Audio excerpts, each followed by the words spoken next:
Please welcome Lowell Taylor, the H. John Hines III University Professor of Economics and Chair of Faculty Senate.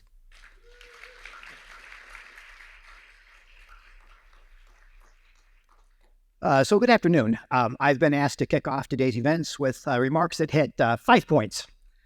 They're right here. First, I'm meant to introduce myself. My name is Lowell Taylor. I teach economics at the Hines College, and as the voice of God just said, I am serving this year as chair of the Faculty Senate.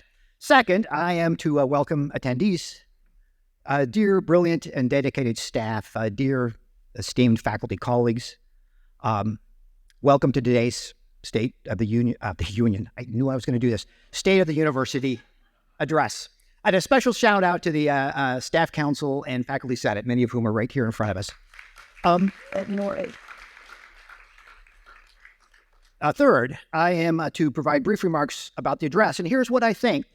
This is a good day to be a Carnegie Mellon tartan. The State of the University address provides our community with the opportunity to celebrate our remarkable institution. We are a great university with top-ranked programs across the intellectual and creative spectrum.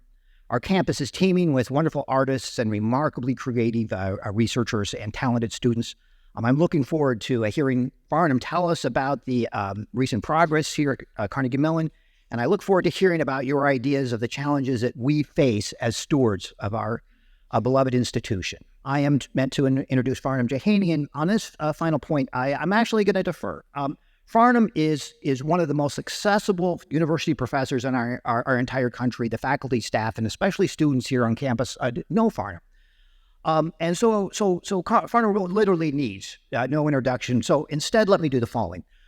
I expect in the upcoming address that Farnam is going to be thanking us, the faculty and staff here at Carnegie Mellon, for our contributions to the university. So it seems only fair to reciprocate in advance, Farnam. Thank you. Thank you for your tireless service, for your extraordinary dedication to Carnegie Mellon University. It's an honor to welcome you to the podium.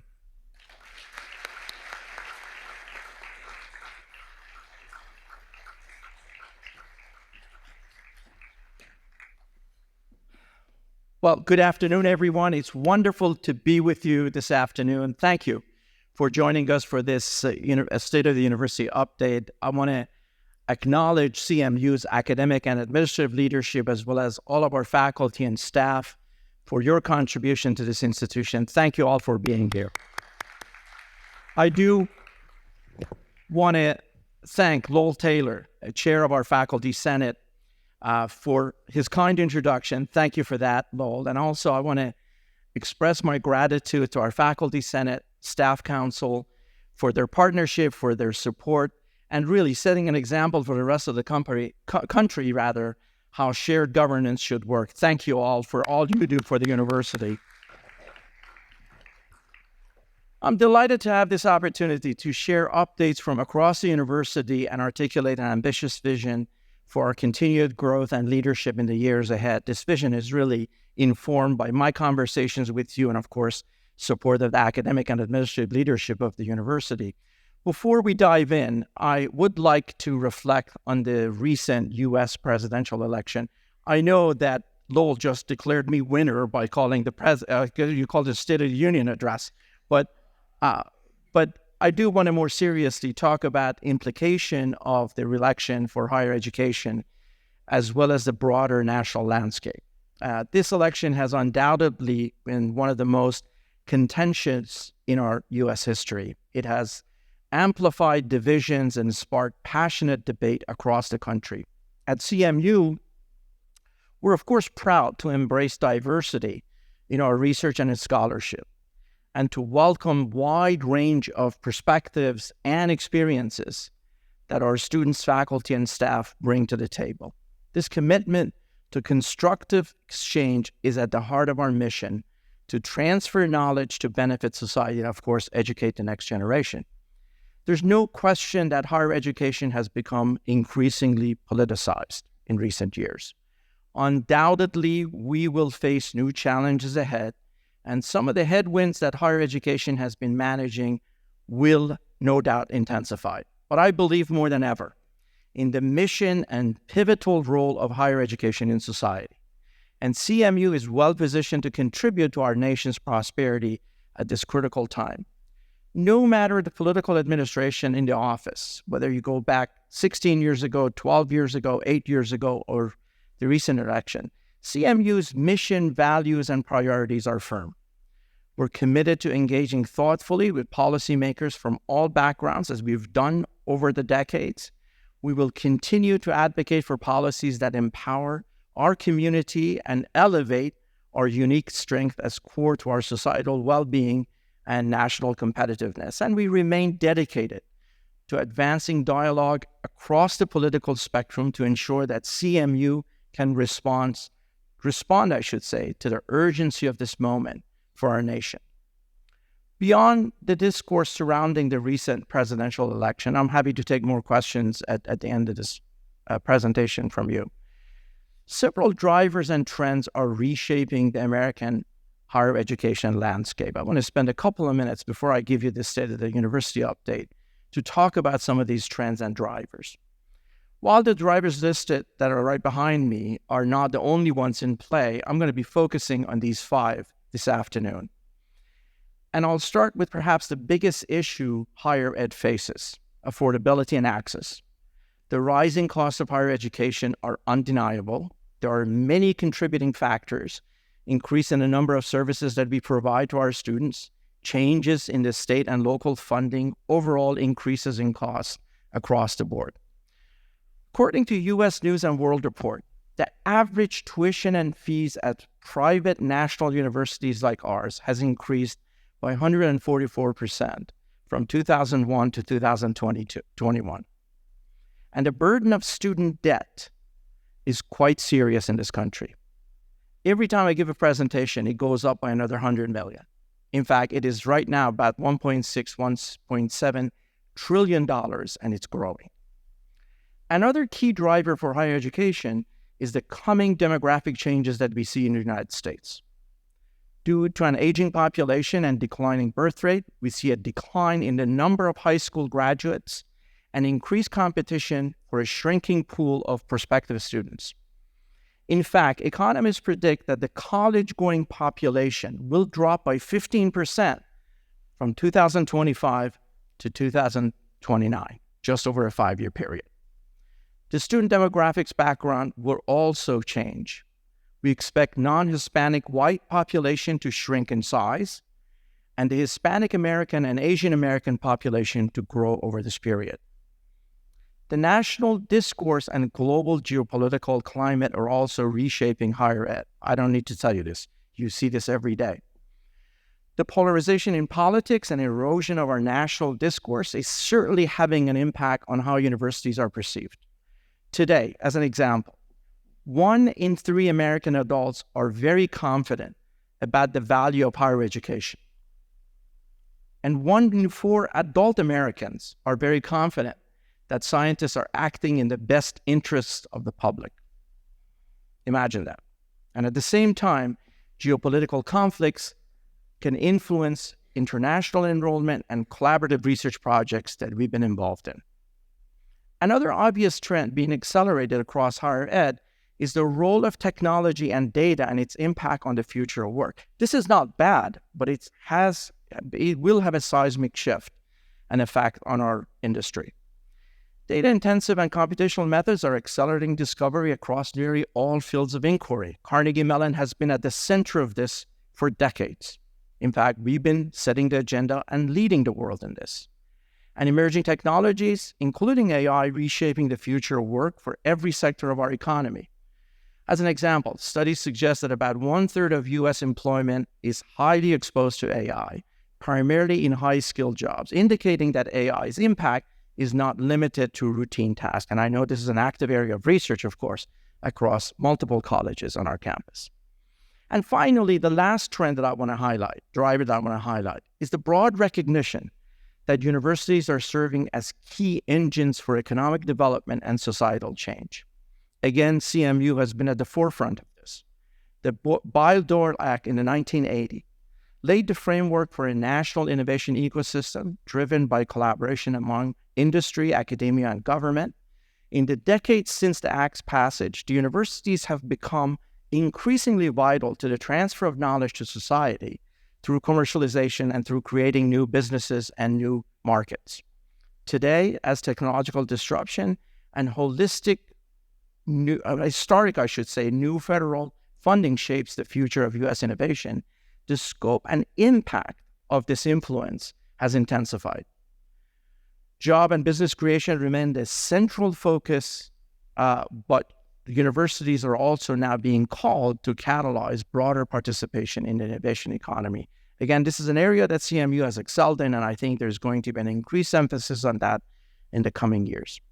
Now, the purpose of this talk wasn't to get you all depressed. In the midst of all of these trends, Carnegie Mellon is in a remarkable position of leadership, and we're laser focused on maximizing our competitive advantage and tackling challenges head on. These 5 trends provide an important context for the priorities of the university. Before I pivot to share those priorities with you and give you an update, let me just start with a few quick data snapshots to give you a high-level view of the university itself. By the way, some of you have submitted some questions ahead of time. Thank you. I tried to incorporate, with the help of the team, some of those questions into my presentation. Of course, happy to answer additional questions at the end of this presentation. Okay, let's get started. This fall, we welcomed another outstanding cohort of first-year undergraduate students to CMU. These students arrived from 39 countries and 47 states around the nation, plus Puerto Rico and Washington, D.C. We had about 1,800 undergraduate students in Pittsburgh and over 100 undergraduate students in Qatar during an admission cycle that drew more than 35,000 applications across all of our schools and colleges. This is about a 30% jump in the number of application count comparing to just 4 or 5 years ago, right before COVID. And one that saw interest in CMU education rise across all of our colleges and schools. This is truly an amazing number. And our numbers also show how selective we have become. Take a look at this graph. In 2010, our admit rate was about 33%. This past admission cycle, it was about 11%. So we've become far more selective as an institution. We've also seen an extraordinary positive trend with our yield, which is a percentage of admitted students who choose to enroll. If we look back at the same baseline of 2010, less than 30% of our admitted students enrolled in Carnegie Mellon. Today, an admitted student is far more likely to enroll at CMU. Our yield these days is about 46% plus. And this is actually the highest yield we've had over the past couple of years. It's been the highest yield. It's an especially noteworthy stat when you consider that our admitted students are among the brightest in the world with offers from many other top schools. Think about our drama school. Think about our engineering school. Think about our computer science school. Think about our statistics, social science, and humanities. These students, each of them get opportunities to join many other top-tier institutions, and almost half of them, after we admit them, choose to come to Carnegie Mellon. That's really a testament to the quality of education that you provide them. And while I may be biased, I also want to remind you that CMU has one of the best return on investment, even decades after students graduate from Carnegie Mellon.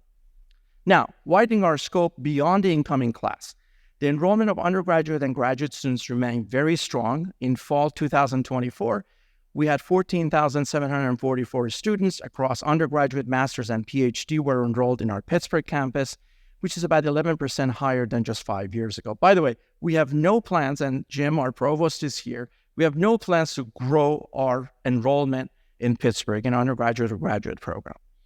We also see similar trends across all of our campuses, including Doha and Kigali.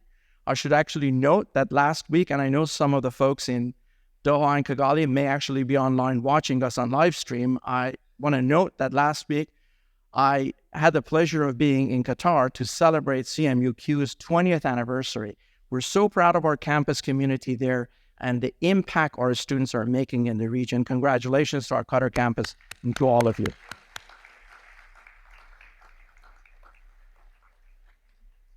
Next, I want to give you an update on the state of university's finances, which is really critical to advancing our mission.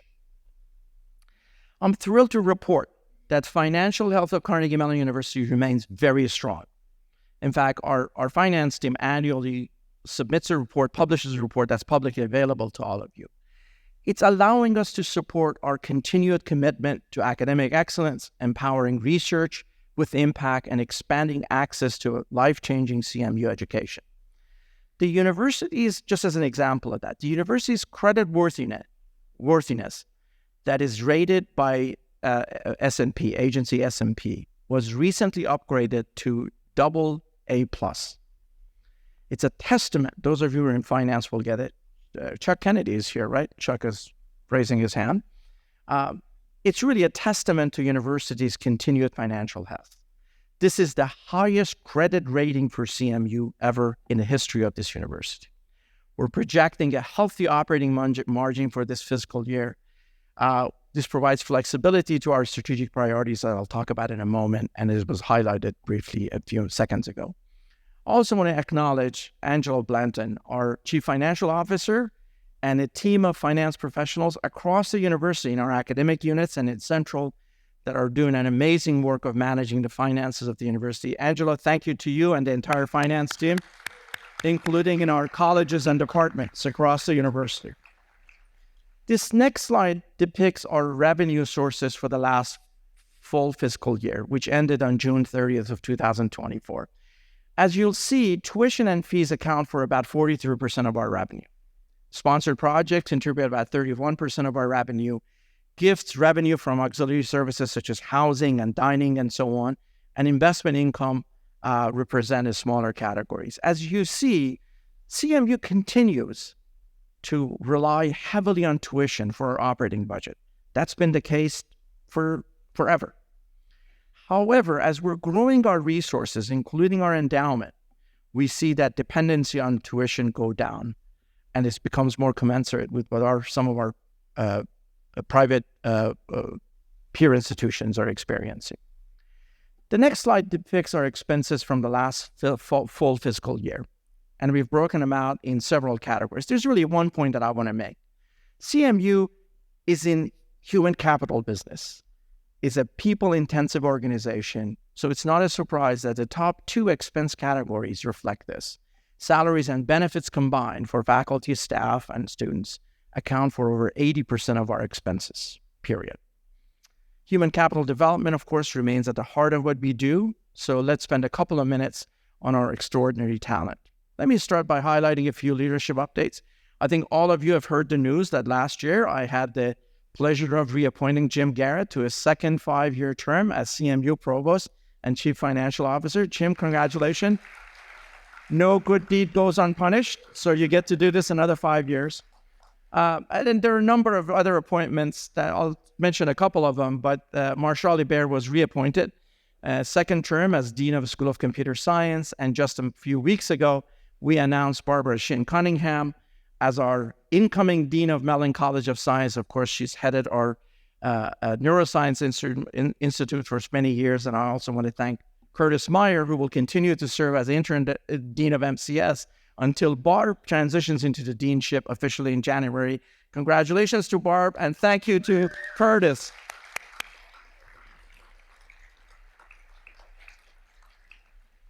Now I want to give you a quick snapshot of our workforce numbers. In fall 2024, 5,192 of our employees across all sites were staff, 1,645 were faculty, our faculty. The vast majority of these staff faculty are linked to our Pittsburgh campus, which has grown about 6% in terms of staff and faculty in the last 5 years. But of course, the pandemic prompted major changes in our workforce, just as it did in many other organizations across the nation. In fact, I've shared this in other events with some of you, that if we compare our employee profile from March of 2020, you all remember March of 2020, right? Start of the pandemic, to today, 35% of our faculty and 49% of our staff are new to CMU.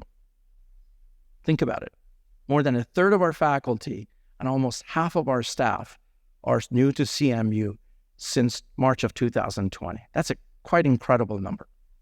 And by the way, this kind of a trend has been seen in other organizations as well.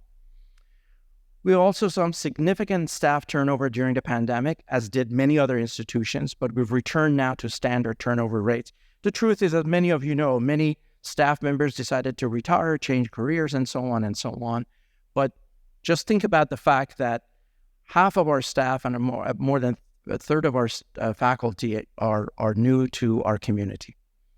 And similar to other organizations, the share of Gen Zers and millennials in our workforce continues to grow.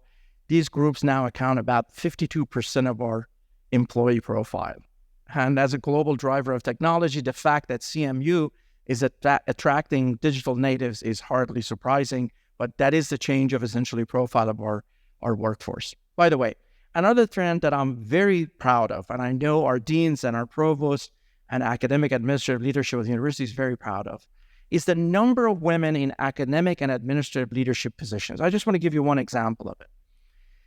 From fall of 2015, less than 10 years ago, to fall of 2023, the number of women serving in academic leadership position nearly doubled. Today,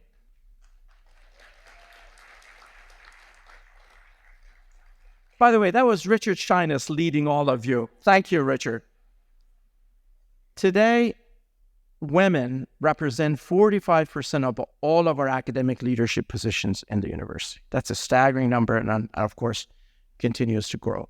CMU has also made several updates aimed at maximizing support for our employees. I just want to quickly highlight them. You've seen a lot of email messages from me, from HR, and others about this.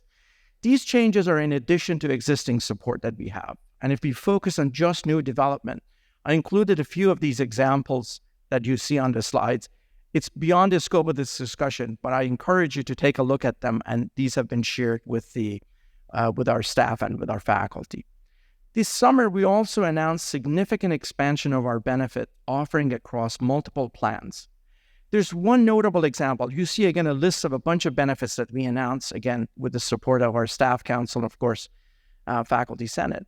A notable example is that we raised the staff tuition reimbursement ceiling by 50%. The last time it was raised, it was in 2015, to $10,230 for dependent of our staff members who are attending a non-CMU institution. And just a reminder, children of staff and faculty who attend CMU go to CMU for free.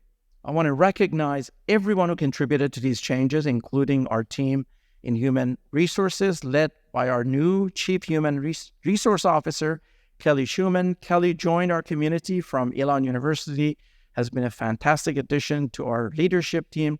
I also want to acknowledge our faculty staff, including our staff council, led by Mary Ganska, who have helped shape our benefit policies in recent years.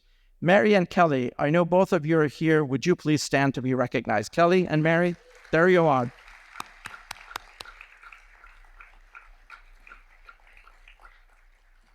Our faculty who are at the heart of our mission continue to excel. Many have earned elections into prestigious professional and academic organizations that have been recognized with other honors. Examples, of course, include election to the National Academies, AAAS, American Academy of Arts and Sciences, American Mathematical Society, plus Carnegie Fellowship, Andrew Carnegie Fellowships, Guggenheim Fellowships, National Science Early Career Awards for our faculty, and so much more. We could not fit every deserving faculty member on this slide, but their contribution to their discipline, to society, and of course to Carnegie Mellon are very much appreciated. Congratulations to all of our faculty for their accomplishments. At this point in the presentation, I want to frame the rest of my update today across 4 key institutional priorities. These priorities are informed by the 5 trends that I shared with you earlier in the presentation. The pillars that I've talked about in previous conversations with our faculty staff are these 4 pillars: driving the future of education, enhancing the CMU experience for all, leading at the nexus of science, technology, and society, and of course, broadening our societal, cultural, and economic impact. Let me start with our primary mission, which is educating the next generation. Today, colleges and universities must prepare students for careers that don't even exist. As we've already talked about, higher education is evolving courtesy of unprecedented workforce and technological disruptions. Our faculty members are embracing this responsibility and helping us re-envision and reinvent the university experience from top to bottom. As we navigate the future of education, several strategies have guided our path. For example, we're reimagining curriculum for the digital age, including digital competencies, but also integrating human skills such as communication, critical thinking, entrepreneurship, just to name a few, into our curriculum. We're also rethinking educational structures and pedagogy, adopting systems that allow for flexibility and personalization, transforming education into a continuous dialogue rather than a singular exchange. The future of education is also about leveraging technology, and CMU has been at the forefront of this with all the work that we've done in science of learning. And technology as a driver of pedagogy, not just a tool that will significantly improve learning outcomes. We'll also continue to break down disciplinary silos, knowing that innovation often occurs at the edges and intersection of traditional fields. All of these themes are reflected in CMU's approach, and let me give you just a couple of examples. When it comes to curricula, our academic units have launched new programming and degree offerings to better equip students to serve as leaders and thrive in society, both today and in the future. This slide just doesn't do justice to all the work that's taken place in our academic units. It shows some of the academic programs we've added across the university in recent years. In addition to this programming, we've added a number of online graduate-level certificate programs over the years in areas like machine learning, data science, 3D bioprinting, and biofabrication. And this past spring, with the leadership of our provost, we saw our first cohort of student graduate with a stackable online master's degree in integrated innovation for product and services. So these online programs are also coming online. Excuse the pun. With this pillar, of course, we've also invested institutional resources in making CMU education more affordable and accessible to students. As I mentioned, student debt is a real crisis in the country, and making Carnegie Mellon more accessible to all students has been a priority for all of us in recent years. In 2016, let me take you back just a few years, CMU made a commitment to meeting 100% of demonstrated financial need of students we admitted, meaning we want to give every one of these students a pathway to affording Carnegie Mellon. Candidly, at that time, CMU was the only private school among our peers that did not meet full financial need of incoming students. These changes that we've initiated since then are nothing short of transformative. In 2015, CMU was investing $75 million in financial aid for undergraduates on our Pittsburgh campus. Today, 10 years later, less than 10 years later, we have grown undergraduate financial aid to $141 million. And our aspiration for a university is simple. We want every student who has earned a spot at CMU to be able to join us and thrive regardless of their financial background and socioeconomic status. This commitment is equally powerful when you look at how it's impacting individual students and their families. For example, another data point, the average grant recipient received nearly $54,000 in grants this year. That's an 80% jump in support compared to 10 years ago. Let me repeat that because almost every time I mention it, folks are surprised. An average student financial aid package for students who get financial aid from us that come to CMU is $54,000 a year for tuition and room and board. That's a pretty significant fraction of the cost of education here. And as our investment in students increase, the financial burden that these students and families face has decreased significantly. One example, just in 2019, the year before COVID, 52% of our students were essentially federal loan borrowers, or their families were federal loan borrowers. Today, in class of 2024, just 28% had borrowed federal loans. And over the same 5-year time span, even in the face of rising tuition costs, an average federal student loan held by a graduate, CMU graduate, undergraduate, I should say, at the time of graduation, is $18,200 per student for the entire 4 years. I want to acknowledge Jim Garrett's leadership and all of our deans, of course, our financial aid team, but also all of our deans, academic leadership, for their commitment to student access and student opportunity. We could not have done this without the leadership of course, Jim and, of course, our deans. Thank you.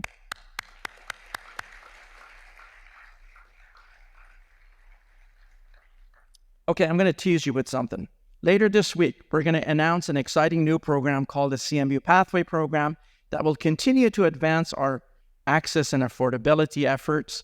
Keep an eye in your inbox for details. So for once, when you get an email from me, you will actually read it. Okay. It's also important to note that we've been increasing support for our graduate students. Across all graduate students, CMU support has grown 55% in the last 10 years, from 107 million in 2015 to 166 million today. These funds are invested in supporting fellowships, scholarship for tuitions and fees, as well as paying PhD students insurance and tuition remission, a number of things that we have launched in recent years to support our graduate students. As an example, we expanded our support for graduate students by launching the CMU Rails Fellows program just this last year. This program aims, by the way, it's modeled after the Tartan Scholars program that we launched a few years ago, and it's been a roaring success for our undergraduates. This program aims to fill the critical shortfall of students earning masters and PhDs in STEM fields. Each fellow receives tuition-free education and generous stipend, and our fellows gain access to a holistic set of personal and professional development programming. This program is funded, as you know, through a transformational $150 million partnership with the Rails Foundation. We launched it with 22 fellows this year, and in steady state, it will grow to 80 to 90 students per year. I do want to underscore that the fellowships and assistantships for graduate students remains a top priority for the university. We will double down in the coming years to support graduate student support on this campus because I think it's so critical to the vitality of research enterprise. It's so important to the research reputation of the university and the quality of students that we produce. As I'm sure you know, we've made transformative investments in our academic and research infrastructure. For example, since opening the Tepper Quad in 2018, we finished several new building projects, TCS Hall, ANSYS Hall, SCAFE Hall, which just opened last year. Each of these buildings have been made possible through a lead gift by a donor and successful fundraising by both central and our academic units. We've also invested around $25 million, as all of you know, a few years ago, over a multi-year effort to renovate more than 100 classrooms, laboratories, learning spaces across campus. Examples, of course, include, TechSpark and Hammerschlag and a number of other things we've done, including the Posner Hall that's been turned into a Hall of Arts. It's now home to our Masters of Fine Arts program, our School of Music, our Dietrich College, a couple of departments in our Dietrich College, including Institute for Strategy and Technology and the Department of Language, Culture, and Applied Linguistics. This now brings us to the second pillar, and it's going to go a little faster, I promise. It's about enhancing the CMU experience. We remain committed to taking a holistic approach to student success and well-being, and I think you've heard me and other members of the leadership team talk about this. We're asking a simple question. How do we develop the whole person? How can we help every student thrive every facets of their lives? This work continues to benefit from the leadership of our Vice President for Student Affairs and Dean of Students, Gina Castellino, and her team. Gina, are you here? There you are, Gina. Thank you for everything that you do for our students, Gina. We have significantly expanded support services and resources aimed at fostering student success and enhancing their time on campus. We're ensuring all students have the tools they need to thrive, including opening an academic success center under our provost leadership. Thanks to the support of Dietrich Foundation, we have created an endowment which has grown to $21 million for student experience, fueling investments in counseling, mental health services, student success programming, and support for our Tartan athletes.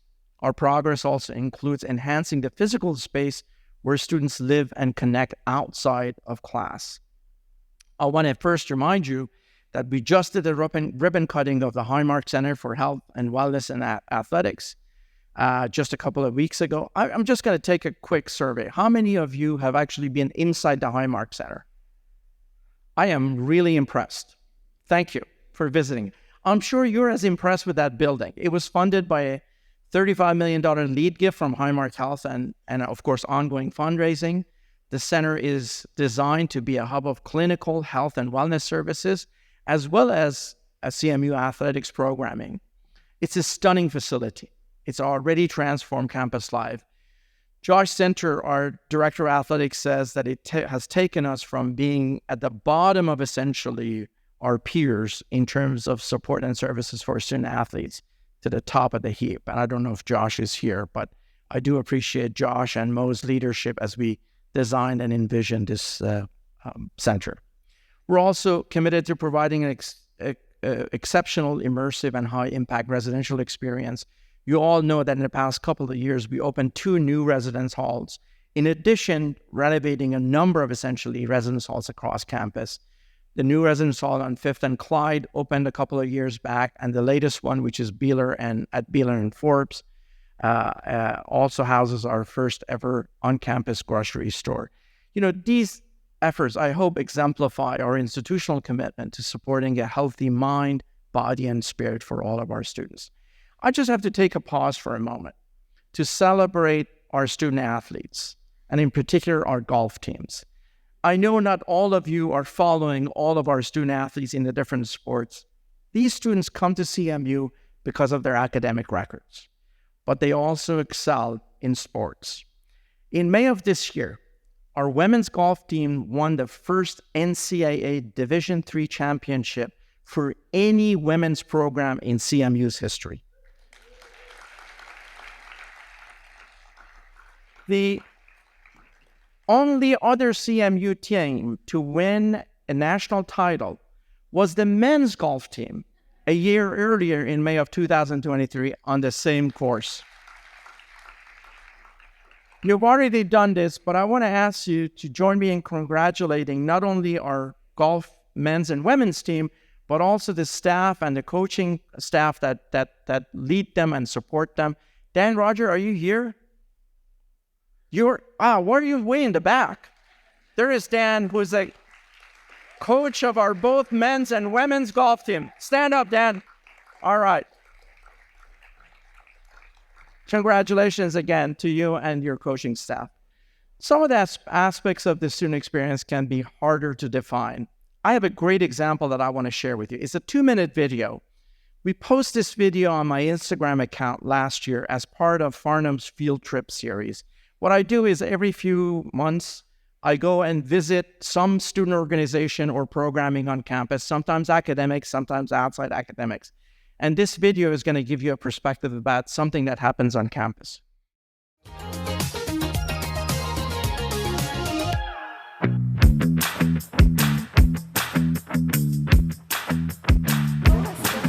Hello. Hi. Great to see you. How wonderful to see you. Wonderful to see you all. How are you?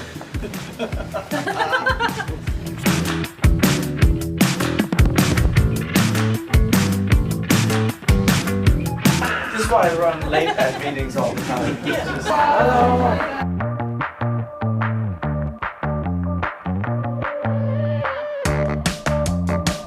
This is fabulous. So did your students do all the custom design for Godspell? Is that how it's done? Okay. That's absolutely right. Are you tempted at all to try it on? I'll try anything. If you pick up your coat. You know, I'm so self-conscious coming to this, and this is how I'm dressed up. I don't know. Is it good? Okay. Make a note of that, please.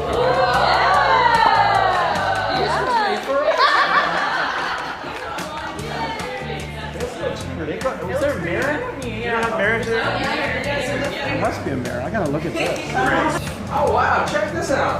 This is not bad. I've been working on getting ready for Expo, so this is the renderings for that show. It takes a while. Each of these renderings is probably, hour and a half, 2 hours. So this is where we started, just so they can make a mask with correct proportions of the face. And then this is then they sculpt on this. Put the line on. Great, guys. Wonderful. Thank you. What a treat. What a treat.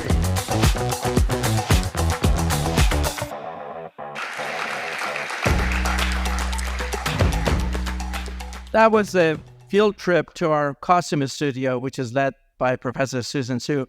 And as you know, it's part of our magnificent drama school, which is, as you saw on the screen, it's the first ever degree granting drama program in the country in 1918.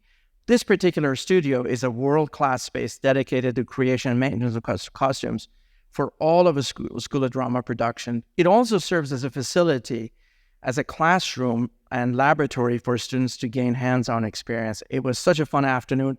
There are at least 2 or 3 other videos that are online. If you're interested, you should go look at them. Our next pillar is about research. It focuses on CMU's rapidly growing leadership at the nexus of science, technology, and society. The demand for CMU's strength in emerging technologies and cutting-edge science has never been greater. Our faculty, researchers, and students continue to work across disciplines to create and leverage knowledge for society's gain. The CMU's research expenditures, for example, if you consider, this statistic is somewhat misleading, but it's a critical measure of the impact on overall strength of our research enterprise.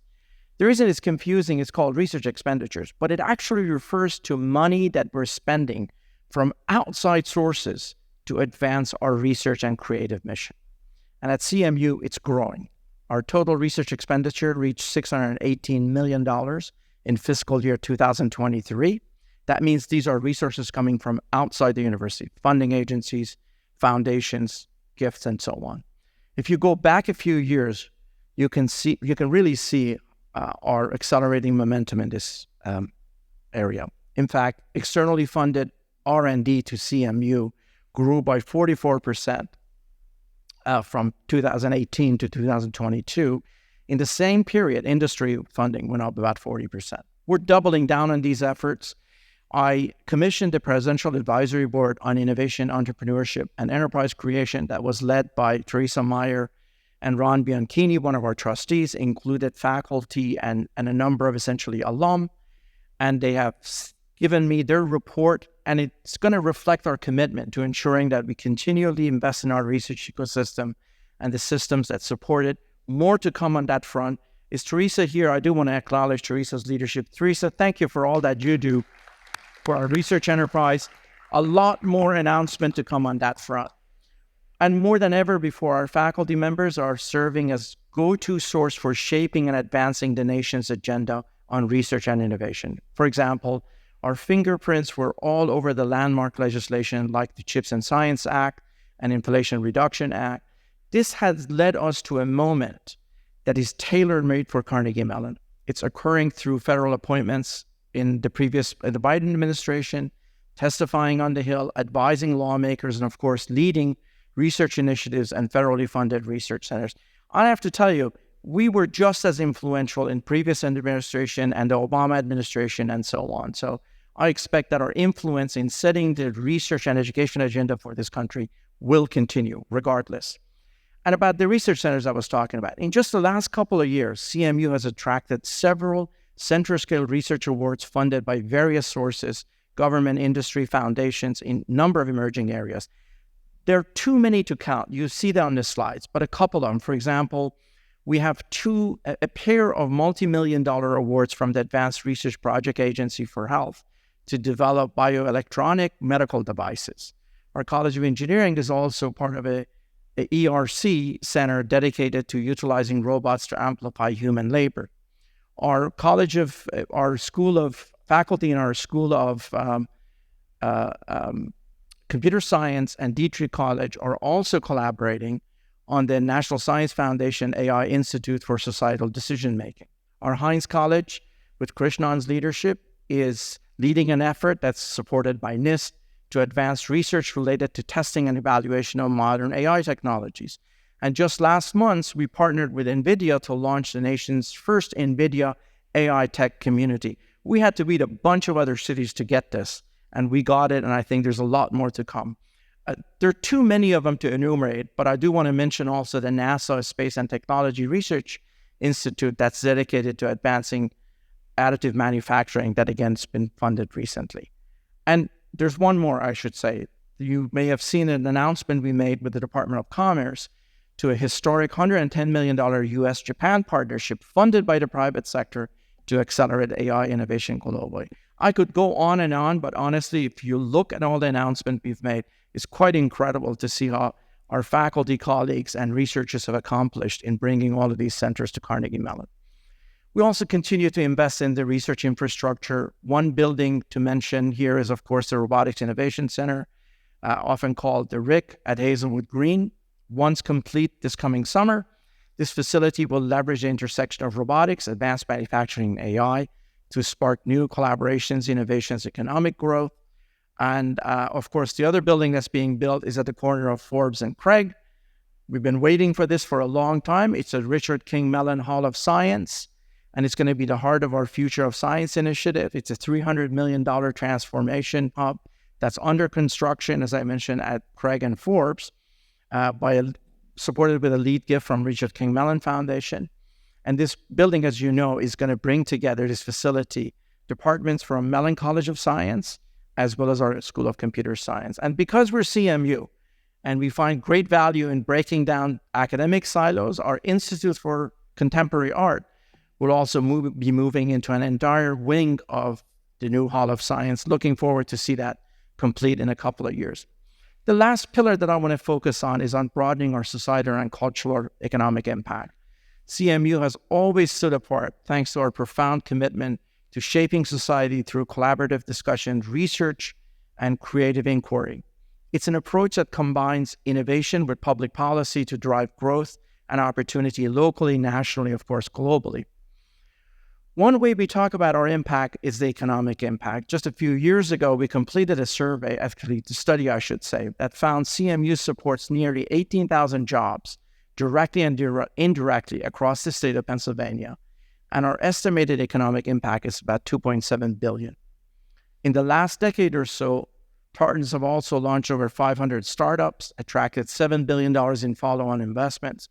And while these companies are located all around the country, there's no doubt that we're disproportionately contributing to the innovation ecosystem here in Western Pennsylvania. In fact, if you look at the next slide, you'll see that in addition to the startups and spin-offs, there are a number of companies that have moved or expanded their operation in Pittsburgh just to be near and working with Carnegie Mellon. Some of these companies are, of course, listed here. You'll see many, many familiar names. Our contribution to the state and the region and the community surrounding the campus is we contributed in countless ways, I should say. Just a couple of examples. CMU was part of an 11-county regional coalition overseeing the disbursement of a $62 million Build Back Better regional grant challenge that we led and won. This funding is aimed at expanding the region's robotics, AI, and automation cluster. CMU is also providing educational experience and professional development to more than 10,000 K-12 students and teachers annually. This occurs through a variety of programming across different colleges and centers.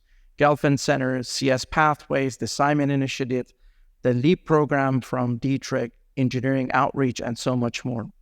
And students in our capstone courses, of course, partner with industry and nonprofit to solve real-world challenges in our communities. Before I wrap up, I do want to highlight also a vital part of our societal impact is our work to build bridges of understanding. Last year, we launched Deeper Conversations, as all of you know, with the leadership of Dietrich and Heinz colleges as a resource for our campus community. The initiative seeks to promote the power of civil discourse. From lectures to cultural events, these events engage our campus in discussing some of the most complex challenges facing our society. In its first year, as you all remember, Deeper Conversation focused on navigating the issues related to the history of conflict in the Middle East and the current geopolitical crisis in Israel and Gaza, and of course, standing up against hate. This year, we've been busy exploring critical topics related to democracy and election, while also continuing our series of anti-hate programming. And there's more to come. I encourage you to look online. There are a number of other talks that are coming up.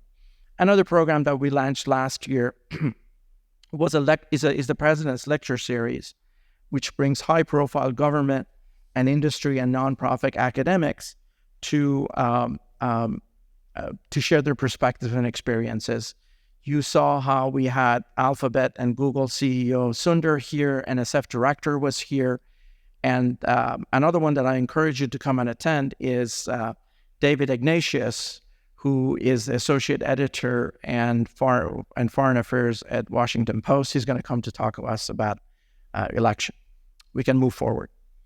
And I think that's going to happen on January 15th.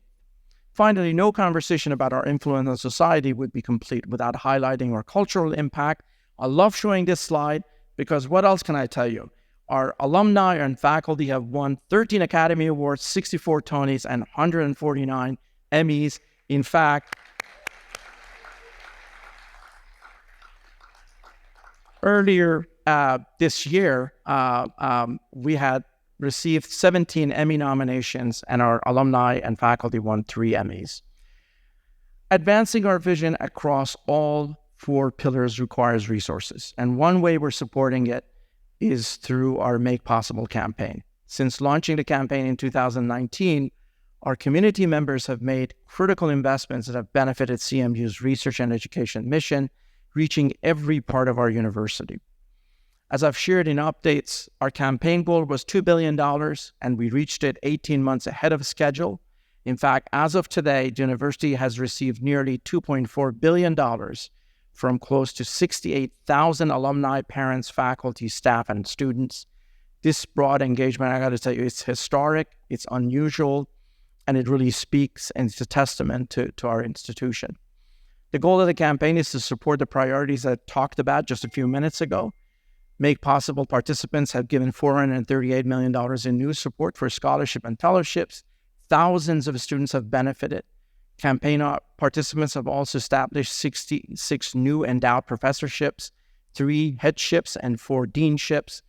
And they've also given almost $500 million for capital projects, including support for many of the facilities that I mentioned. Of course, we're not done. We have less than 8 months left to the campaign, and we're still fundraising for scholarships, fellowships, professorships, other key priorities for all of our schools and colleges and our libraries. I do want to recognize the incredible efforts of our university advancement team, centrally as well as across our colleges, led by Scott Morey, and now led by Pam Eager. Pam, are you here? There you are. Thank you for your support. This has been truly a team effort in a sense that the colleges are as engaged and the deans and the departments are as engaged in fundraising as the central advancement team. By the way, I'll be announcing the new vice president for university advancement tomorrow, so keep an eye out for that appointment to come. Finally, as you can see, this is an incredible time to be part of CMU. There is so much exciting work that's taking place across the university that's impacting not only our region, but the future of our global society. And our faculty and staff, you are at the heart of our growing impact. Once again, thank you for your passion that you bring to work every day and for your dedication to the institution. It's inspiring to work alongside you, and I look forward to our continued collaboration in support of Carnegie Mellon's bold aspirations for the future. I do want to express my gratitude to all of you. It's an honor to lead this institution. It's an honor to work with the leadership team of the university, both academic and administrative leadership, and also with our faculty senate, staff council, and the student government that continue to support the mission of the university, and it's been a joy to be working with them. I look forward to seeing all of you around campus for the rest of the semester, and again, thank you for being here and giving me the opportunity to share some thoughts with you. Thanks again. Let's go eat lunch.